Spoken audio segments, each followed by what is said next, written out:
Alright, here we are again. Gary Semix here, out in the beautiful woods on my mountain bike. Man, that is fun and good for you. Hey, I want to talk a little bit about training. You know, I know a lot of people aren't really into training. They have a hard time doing it. They look at it as a big chore. But I got to tell you, man, you really don't know what you're missing unless you're training regularly.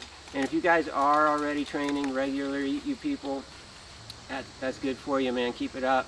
But for you guys that are having a slow start getting going, you know, it's just, yeah, I mean, nobody really feels like doing it until they get started. You know, it's just getting past that hurdle and getting started and getting out there and having some fun and mix it up. You know, do some mountain biking, some road biking, motocross riding, whatever you like. You know, when the weather's really bad outside, you go to the gym and work out. But if you find that you get into a regular habit of working out, hopefully 3 times a week minimum, if not 4 or 5 times a week, I'm sure not only are you going to enjoy when you do ride motocross, you're going to enjoy it a lot more because you're just going to feel better, but you're just going to feel better and have more motivation for everything, really. You just feel so much better.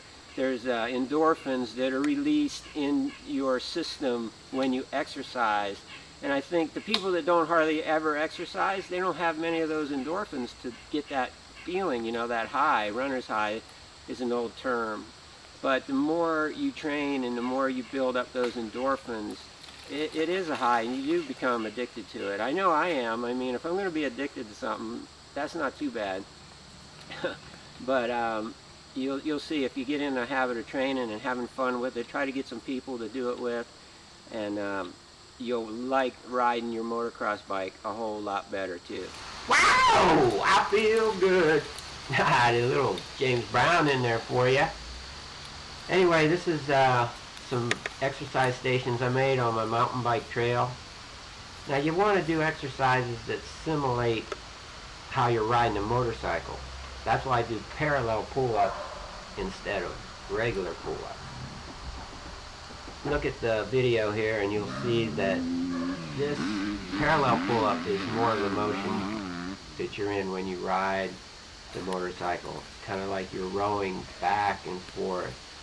It's not like doing a standard pull-up at all. So that's one of the exercises. This is another one. I call it motocross push-ups.